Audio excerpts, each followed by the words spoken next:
Good morning everyone. Last lecture में हमने भारत सरकार के बजट का अध्ययन किया था। आज हम राजस्थान सरकार के 2020-21 के बजट का अध्ययन करेंगे। अनुच्छेद 112 के अंदर केंद्रीय सरकार के बजट का उल्लेख है, उसी तरीके से राज्य सरकार के बजट के लिए अनुच्छेद 202 के अंदर उल्लेख किया गया है। बजट में हम गत वर्ष के आय व्यय के आंकड़ों के साथ साथ आगामी वर्ष के अनुमानित आय व्यय के अध्ययन करते हैं तथा इसके साथ हम एक विवरण के अंदर ये भी देखते हैं कि आगामी वर्ष के लिए सामाजिक आर्थिक कार्यक्रम सरकार के क्या रहने वाले हैं। यानी बजट से केवल हमें आय व्यय का ही पता नहीं लगता सरकार की, बल्कि हमें ये भी पता लगता है कि सरकार की क्या योजनाएं चल रही है, सरकार किस चीज़ों पे इस साल में फोकस करने वाली है। तो हम स्टार्ट करते हैं राज्य सरकार के बजट को। हम देखते हैं इसकी मुख्य बातें क्या क्या है। इसकी एक PDF भी आपको ग्रुप में दे दी जाएगी, जिसको आप डिटेल से स्टडी कर सकते हैं। राजस्थान सरकार का बजट 2020-21 अशोक गहलोत के द्वारा, क्योंकि वित्त मंत्रालय का प्रभार भी उन्हीं के पास ही है, तो उनके द्वारा 20 फरवरी 2020 को विधानसभा में प्रस्तुत किया गया था। इसमें मुख्यतः 7 संकल्पों के ऊपर प्राथमिकताएं तय की गई है। हर बजट को किसी न किसी प्राथमिकता के आधार पर फोकस किया जाता है। उसी तरीके से इसमें 7 संकल्प लिए गए हैं। पहला संकल्प आपका है निरोगी राजस्थान। हालांकि पिछले साल के बजट के अंदर भी सरकार का हेल्थ के ऊपर फोकस था, उसी को आगे बढ़ाते हुए निरोगी राजस्थान की संकल्पना की गई है। दूसरा इसका संकल्प जो लिया गया वो है संपन्न किसान। जैसे कि केंद्र सरकार के बजट में भी 2022 तक किसान की आय दुगुनी करने का जो लक्ष्य था, उसी तरीके से राज्य सरकार ने भी जो संकल्प लिया है वो संपन्न किसान का संकल्प लिया है। इसी तरह इसका तीसरा जो टारगेट है वो है महिला, बाल एवं वृद्ध कल्याण, यानी जो वीकर सेक्शन है उस पर फोकस किया गया है। चौथे संकल्प में इसमें सक्षम मजदूर और छात्र और युवा जवान के ऊपर फोकस किया गया है, यानी स्किल डेवलपमेंट से संबंधित और एजुकेशन पे ध्यान दिया गया है। पाँचवें संकल्प के रूप में शिक्षा का परिधान, यानी शिक्षा को क्या बढ़ावा और सुधार देने के लिए फोकस किया गया है। छठे संकल्प के रूप में पानी, बिजली और सड़कों का के ऊपर फोकस किया गया। राजस्थान की बात आए और पानी या की बात ना हो तो ये तो संभव ही नहीं है, तो हमेशा से ही हमारे बजट के अंदर पानी के ऊपर फोकस किया जाता रहा है। सातवां संकल्प आपका है कौशल एवं तकनीकी प्रधानता के ऊपर ध्यान देना, यानी जो औद्योगिक क्रांति, चौथी औद्योगिक क्रांति या जो हम कह सकते हैं कि औद्योगिक क्रांति 4.0, तो उसकी कुछ बातों को इसमें समावेशित किया गया है। तो इन 7 संकल्पों के ऊपर जो राज्य सरकार का बजट है वो केंद्रित है। इस बजट के जो आपका जो अनुमान लगाया गया है वो आपका है, कुल अनुमानित जो व्यय हैं वो हैं आपके 2,25,731 करोड़ रुपए इसके हैं। 2020-21 में प्रदेश की कुल राजस्व जो प्राप्तियां हैं वो आपकी 1,73,404 करोड़ 42 लाख रुपए अनुमानित हैं, और राजस्व व्यय जो आपके हैं वो 1,85,750 करोड़ 2 लाख रुपए अनुमानित हैं। यानी कि जो आपकी आय है उससे आपके व्यय क्या हैं, ज़्यादा हैं, और जब राजस्व आय से राजस्व व्यय ज़्यादा है तो बजट में क्या होगा, राजस्व घाटा, जो आपको पिछले केंद्रीय बजट के अंदर विस्तृत से समझा दिया गया था। तो प्रदेश का जो राजस्व घाटा है वो आपका है 12,345 करोड़ रुपए के आसपास आपका जो राजस्व घाटा है वो रहने वाला है। इसी तरह से राजकोषीय घाटा जो आपका है वो 2.99% है किसका, GDP का, यानी ये अमाउंट के अंदर आप देखोगे तो आप पाओगे कि ये लगभग 33,992 करोड़ रुपए के आसपास रहने वाला है। अब हम बात कर लेते हैं राज्य को होने वाली आय की। राज्य को होने वाली आय में सबसे बड़ा हिस्सा जो है वो किसका रहता है, आपका आंतरिक उधार का, या जो केंद्रीय ऋण कह सकते हैं हम, या ऋणों से वसूली या विविध पूंजीगत प्राप्तियों का होता है, जो कि है आपका 23%। यानी राज्य सरकार जितनी आय हो रही है उसमें सबसे ज़्यादा हिस्सा किसका है, उधार का 23%। अगर हम बात करें कर से प्राप्ति की, ये तो क्या है, उधार है, उसकी जनरेशन, इनकम जनरेशन नहीं है। अगर बात की जाए सरकार के आय की, तो राज्य से होने वाली कुल आय में केंद्रीय करों से जो हिस्सा राज्य को प्राप्त हो रहा है वो है आपका 20.7%। इसी तरह से राज्य वस्तु एवं सेवा कर SGST जो आपका है उससे आपको 12.5%, केंद्रीय सहायता के रूप में आपको 13.2% और कर भिन्न राजस्व से 8.6% की प्राप्ति गवर्नमेंट को हो रही है। यानी अगर कर प्राप्ति की बात की जाए, आपसे 1, 2, 3 क्रम में पूछा जाए, एग्जाम में कभी पूछ लिया जाता है मोस्टली कि कर प्राप्ति का अवरोही आरोही क्रम क्या है, तो जो सबसे ज़्यादा इनकम प्राप्त होती है राजस्थान गवर्नमेंट को वो होती है SGST से। उसके बाद में आपको प्राप्त होती है बिक्री कर से, और उसके बाद राज्य उत्पाद शुल्क से। अब बिक्री कर आपको इसमें दे रखा है कि 9.3%। तो आपके दिमाग में एक बात आती होगी, जब GST के बाद इसको ख़त्म कर दिया गया तो ये चीज़ कहाँ से आ गई फिर बजट के अंदर। तो ये जो आपका है वो है पेट्रोल के ऊपर जो इनकम हो रही है उसके ऊपर, क्योंकि उसको अभी तक GST से क्या रखा गया, एग्जम्प्टेड रखा गया है। इसी तरह से राज्य उत्पाद शुल्क दे रखा है, वो भी GST के अंदर समाहित कर दिया गया, लेकिन बजट में इसको भी 5.5% जो गवर्नमेंट की इनकम है वो दिखा रखी है। तो ये किस चीज़ का कर है, उत्पाद शुल्क का, तो ये शराब के ऊपर है। एल्कोहल को भी क्या एग्जम्प्टेड गुड्स के अंदर रखा गया है GST से। तो ये दोनों चीज़ें इसलिए यहाँ पे आपको शो की गई हैं। नेक्स्ट आपका इसमें पॉइंट दे रखा है कि राज्य को कुल व्यय में, यह थी राज्य के आय की। अब बात करते हैं व्यय की। तो व्यय का जो सर्वाधिक हिस्सा है वो किसके ऊपर व्यय हो जाता है, राज्य सरकार का राजस्व व्यय के ऊपर खर्चा होता है। सब्सिडी हो गया, पेंशन हो गया, अदर खर्चे जो जिनसे कोई संपत्ति जनरेट नहीं हो रही, उस टाइप के खर्चे के ऊपर गवर्नमेंट का लगभग 70.9% यानी 71% हम कह सकते हैं उसके ऊपर व्यय हो जाता है। बाकी की बात करें तो लगभग 11.2% के आसपास ब्याज अदायगी के रूप में चला जाता है। यानी सरकार के बजट के जो मेजर खर्चे हैं वो पूंजीगत संपत्ति जनरेशन में कहीं भी खर्च होते नहीं दिख रहे हैं हमें। अब हम बात करते हैं योजनाओं के ऊपर क्षेत्रवार विवरण जो व्यय की है उसकी। हालांकि आपको अलग से कोई योजना का नहीं पूछा जाता, लेकिन हमें एक मोटा मोटी ध्यान में रखना चाहिए कि किस योजना पे ज़्यादा फोकस किया जा रहा है, पूरे बजट में से ज़्यादा प्रतिशत किसके ऊपर है। कई बार पूछा जाता है कि राजस्थान सरकार के बजट के ऊपर सबसे ज़्यादा फोकस किस चीज़ के ऊपर किया गया है। तो ये जो आपको यहाँ पर टोटल योग दे रखा है जो 1,10,200 करोड़ रुपए का, इसमें से आप इस टेबल में देख पा रहे हो कि जो सबसे ज़्यादा गवर्नमेंट का खर्चा है वो जो आपका 9 नंबर पॉइंट के अंदर टेबल में सामाजिक और सामुदायिक सेवाओं के ऊपर आपको दिख रहा है। ये टोटल का 49.7% है। यानी 1 नंबर पे किस पे गवर्नमेंट का बजट का फोकस किसके ऊपर है, सबसे ज़्यादा व्यय किस पे किया जाएगा योजनाओं में, सामाजिक और सामुदायिक सेवाओं के ऊपर। इसी तरह दूसरे में हम देखें तो इसमें आपका आ रहा है इलेक्ट्रिसिटी या विद्युत, जो 5 नंबर में आपको दे रखा है, ये लगभग 16.7% आपका है।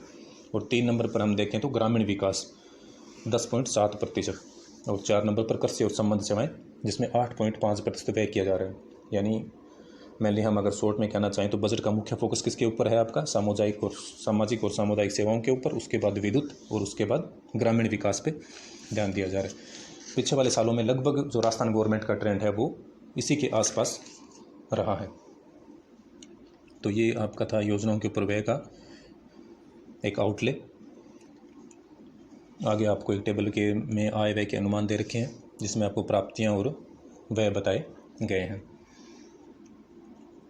फिर आपका आता है राजस्थान बजट की महत्वपूर्ण बातें, जो 7 संकल्प की हम बात कर रहे थे उस पर। इसमें सबसे पहला है आपका चिकित्सा और स्वास्थ्य, जिसमें 14,533 करोड़ रुपए का प्रावधान किया गया है और निरोगी राजस्थान अभियान को बल देने की बात कही गई है।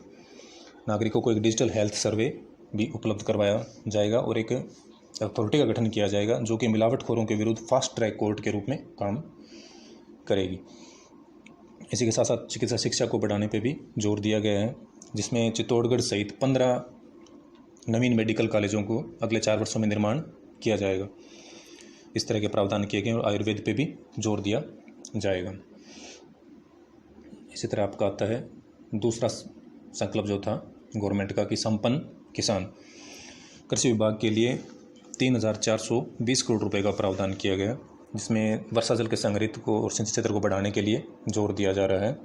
ड्रिप और स्प्रिंकलर के लिए सब्सिडी का प्रावधान किया गया और 25,000 सोलर पंप की स्थापना के लिए 267 करोड़ रुपए का प्रावधान करने की बात कही गई है। इसी तरह खजूर खेती को बढ़ाने के देखने के लिए 4 जिलों पे फोकस किया गया, जैसलमेर, बीकानेर, बाड़मेर, जोधपुर। इनमें हालांकि जो बीकानेर जो है उसको खजूर के हब के रूप में विकसित करने की बात की जा रही है और सरकार पीछे वाले कई सालों से लगातार मुख्यतः जो 3 फसलें हैं उन पे ज़्यादा जोर दे रही है, जिसमें से पहला तो आपका खजूर हो गया, दूसरा जोजोबा जेट्रोफा और एक जैतून के ऊपर, और इनके जो रिफाइनरीज हैं उनकी स्थापना की भी कोशिश जारी है। इसी तरह किसानों पर आगे प्रदेश में कस्टम हायरिंग केंद्रों की स्थापना की बात भी की गई है और 44 नवीन स्वतंत्र मंडियां की स्थापना की जा रही है और 100 गौण उपज मंडी की, ताकि किसानों को क्या हो, उनकी उपज नज़दीक ही विपणन की सुविधा उन्हें उपलब्ध हो जाए, MSP पे वो आसानी से अपनी फसल बेच सकें। और किसानों की आय वृद्धि और आधारभूत सुविधाओं के विकास के लिए कृषि को जोखिम रहित बनाने पर जोर दिया जा रहा है। इसके लिए राजस्थान राज्य कृषि उपज संवर्धन एवं सरलीकरण अधिनियम 2020 और राजस्थान कृषि उपज संविदा खेती सेवाएं संवर्धन एवं सरलीकरण अधिनियम 2020 लाए जाने की घोषणा की गई है। सहकारिता और पशुपालन के क्षेत्र के लिए भी लगातार प्रयास किए जा रहे हैं। तीसरा संकल्प जो आपका आता है वह है महिला और बाल एवं वृद्ध कल्याण यानी वीकर सेक्शन के लिए। इसके अंदर एक प्लेटफॉर्म है, एक ऐप है A3 आशा सहयोगिनी रोल के लिए विकसित किया जा रहा है। इसमें इंदिरा गांधी महिला शोध संस्थान भी एक स्थापित किया जाएगा। इसी के साथ साथ सामाजिक न्याय और अधिकारिता के लिए 8,500 करोड़ रुपए का प्रावधान किया गया, जिसमें राज्य आर्थिक पिछड़ा वर्ग बोर्ड की गठन की बात की गई है। इसी के साथ 100 करोड़ रुपए से नेहरू बाल संरक्षण कोष का गठन किया जाएगा। अल्पसंख्यक और जनजाति विकास के ऊपर बजट में प्रावधान किया गया है। चौथा संकल्प जो आपका आता है वो आता है सक्षम मजदूर, छात्र, युवा और जवान। 7 संकल्प थे, जिसमें से चौथा आपका है सक्षम मजदूर, छात्र और युवा जवान के लिए। इसमें खिलाड़ियों के लिए राष्ट्रीय और राज्य स्तरीय प्रतियोगिताओं में मिलने वाले दैनिक भत्ते के दरों को बढ़ाकर क्रमशः 500 से 1,000 रुपये और 300 से 600 रुपये किया गया है। प्रदेश में खिलाड़ी द्वारा ओलंपिक खेलों में, एशियन गेम्स और कॉमनवेल्थ गेम्स में पदक जीतने पर इनाम राशि में जो है वो वृद्धि की गई और इस इनाम राशि के नीचे टेबल आपको दी गई है, कितने चेंजेस किए गए हैं। नेक्स्ट आपका इसी में आता है उद्योग। उद्योगों के लिए बढ़ावा देने के लिए एक सिंगल विंडो की बजाय वन स्टॉप प्रणाली विकसित की जाएगी। इस प्रणाली के बनाने के लिए मुख्यमंत्री की अध्यक्षता में एक बोर्ड का गठन किया गया है। रिको द्वारा 3 करोड़ की लागत से जोधपुर में अतिरिक्त स्तर पर राजस्थान अंतर्राष्ट्रीय निर्यात एक्सपो का उद्घाटन भी किया गया है। इसी के साथ साथ कई जिलों के अंदर नवीन औद्योगिक क्षेत्र जो हैं उनको बढ़ाने की रिको द्वारा व्यवस्था की गई है। एक विशेष आर्थिक क्षेत्र सैज जो है सीतापुरा के अंदर, उसमें 25,000 वर्ग feet plug and play facility का निर्माण किया गया है। सेज टोटल जो राजस्थान में है वो आपके 5 हैं और जो सीतापुरा वाला है वो मोस्टली जेम्स एंड ज्वेलरी के लिए फेमस है, उसके लिए व्यवस्था की गई है। इसके अंदर प्लग एंड प्ले पॉलिसी एक तरह से जो सरल उद्योग होते हैं जो जल्दी से स्थापित हो जाते हैं उनके लिए ये व्यवस्था की जा रही है, ताकि उनको आसानी से जल्दी शुरू किया जा सके और उद्योग को बढ़ाया जा सके। इसी तरह गांधी स्मृति के लिए राष्ट्रपिता महात्मा गांधी की 150 जयंती के अवसर पर जयपुर में एक खादी प्लाजा की स्थापना की गई है और रिफाइनरी और पेट्रोलियम के लिए परियोजना में रोजगार के अवसर बढ़ाने हेतु जोधपुर के पंचभद्रा जिला बाड़मेर में हाइड्रोकार्बन सेक्टर की एक स्किल्स प्रशिक्षण केंद्र देने वाली डेडिकेटेड कौशल केंद्र स्थापित किए जाएंगे। रिफाइनरी पे पिछले वाले काफ़ी सालों से हमारा काम चल रहा है, ये लगभग 2022 तक इसको काम पूरा कर लेने की बात कही गई है। कच्चे तेल के उत्पादन के रूप में राजस्थान, हमारे पिछले वाली आर्थिक समीक्षा में बताया गया था कि राजस्थान दूसरे नंबर पर आता है रिफाइनरी में, कच्चे तेल के प्रोडक्शन के अंदर पहला हमारा है बॉम्बे हाई। तो बजट में इस पर ध्यान देने की महती आवश्यकता भी है, ताकि राजस्थान का जो इनकम स्रोत है वो बढ़े। इसी तरह आपका ग्रामीण विकास और पंचायती राज के लिए 57 नई ग्राम पंचायत समितियों और 1456 नई ग्राम पंचायतों का भवनों का लोकार्पण और उनका निर्माण कार्य शुरू किया गया है। पर्यटन के लिए पर्यटन विकास कोष का गठन किया गया है। राजस्थान में पर्यटन का विकास की आवश्यकता भी बहुत ज़रूरी है, क्योंकि हमारे लगभग विश्व धरोहर सूची में 9 विरासत स्थल हमारे आते हैं और ये एक विदेशी मुद्रा अर्जन का राजस्थान के लिए बहुत अच्छा स्रोत है। इसमें ease of travelling in Rajasthan की नीति विकसित की जाएगी। RTDC द्वारा 4 हेरिटेज संपत्तियों का जीर्णोद्धार किया जाएगा। RTDC जो है उसका 1979 में पर्यटन को बढ़ावा देने के लिए इसका गठन किया गया था। 5वां संकल्प जो आपका है वह शिक्षा का परिधान या शिक्षा को बढ़ावे के लिए, इसके लिए कुल 39,524 करोड़ रुपए का 39,524 करोड़ रुपए का प्रावधान किया गया है। इसमें 167 ब्लॉक के अंदर एक इंग्लिश मीडियम महात्मा गांधी राजकीय विद्यालय खोलने की बात कही गई है। छात्र छात्राओं के शारीरिक और मानसिक बुद्धि विकास हेतु सरकारी विद्यालयों के अंदर शनिवार को नो बैग डे रहेगा, अर्थात उस दिन कोई बैग नहीं ले जाना होगा। इस पॉलिसी पे की घोषणा भी की गई है। उच्च और तकनीकी शिक्षा के लिए skill enhancement, employable training SEET set का कार्यक्रम प्रारंभ किया जाएगा। इसे राजस्थान में कौशल आजीविका विकास निगम RSLDC और राजस्थान स्किल यूनिवर्सिटी के माध्यम से प्रतिवर्ष 10,000 विद्यार्थियों का प्रशिक्षण किया जाएगा। यानी ये यूनिवर्सिटी स्किल पे फोकस की गई है, ना कि हम जो रेगुलर डिग्रीज लेते हैं उनके लिए, ताकि रोज़गार मुहैया हो सके। महाविद्यालय में वीडियो लेक्चर की सुविधा के लिए राजीव गांधी कंटेंट बैंक की स्थापना की बात कही गई है। MBM इंजीनियरिंग कॉलेज को अपग्रेड करके विश्वविद्यालय स्तर की सुविधाएं प्रदान की जाएगी। ये कॉलेज आपका जोधपुर के अंदर है। तो ये शिक्षा के ऊपर जो फोकस किया गया। इसी तरह आपका नेक्स्ट आता है छठा संकल्प, पानी, बिजली और सड़कों के लिए।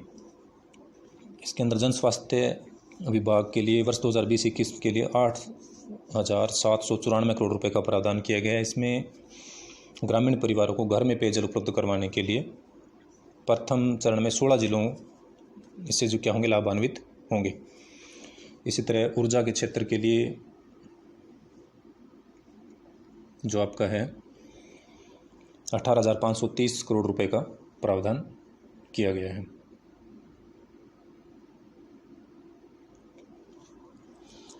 ऊर्जा में अल्ट्रा मेगा सोलर पार्क विकसित किए जाएंगे, क्योंकि राजस्थान जो है वो सौर ऊर्जा के अंदर एक हब के रूप में विकसित होने जा रहा है। क्योंकि हमारे यहाँ पे पूरे साल में साफ मौसम के जो दिन रहते हैं वो बहुत अधिक होते हैं। तो यहाँ पे जो सोलर ऊर्जा है वो जनरेशन अन्य राज्यों की तुलना में अधिक होती है।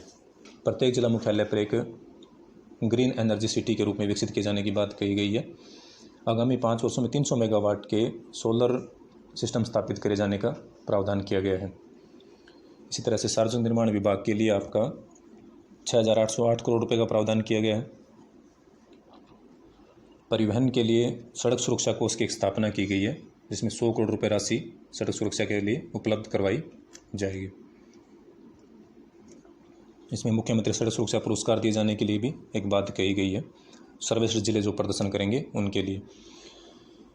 इसमें आगे आपके जल संसाधन और सिंचित क्षेत्र विकास के लिए आपके कुल 4,557 करोड़ रुपए का प्रावधान किया गया है, जिसमें बांध, पुनर्वास और सुधार परियोजनाओं को शामिल किया गया। केंद्र सरकार ने एक ERCP eastern Rajasthan canal project, जो पीछे वाले दिनों में न्यूज़ के अंदर भी काफ़ी चल रहा है, वो राष्ट्रीय परियोजना घोषित करवाने का प्रयास किया गया है। फिर आपका आता है लास्ट 7वां संकल्प, कौशल और तकनीकी प्रावधान के लिए। विद्यार्थियों को 11वीं कक्षा में ही उनकी प्रतिभा और अभिरुचि के अनुसार कौशल विकास के लिए मुख्यमंत्री कौशल मार्गदर्शन योजना प्रारंभ की गई है। साथ ही 10 करोड़ रुपए के प्रवासी राजस्थानी श्रमिक कल्याण कोष का गठन किया गया है। तो ये आपके बजट की मुख्य बातें थी। इसकी आपको PDF ग्रुप में दे दी जाएगी, जिसमें आप इसकी योजनाओं के आंकड़े और इसको डिटेल में अध्ययन कर सकते हैं। हमें मुख्यतः ये फोकस करना होता है कि बजट में मेन किस चीज़ों के ऊपर ध्यान केंद्रित किया जा रहा है, उसी को हमें याद करना है। सारे आंकड़े और सारी योजनाएं एक साथ याद नहीं की जा सकती हैं, लेकिन जब हम इसको 2 या 3 बार पढ़ेंगे तो हमें एक आउटलाइन मिल जाती है कि हमें स्टडी किस प्रकार से करनी है। Thank you.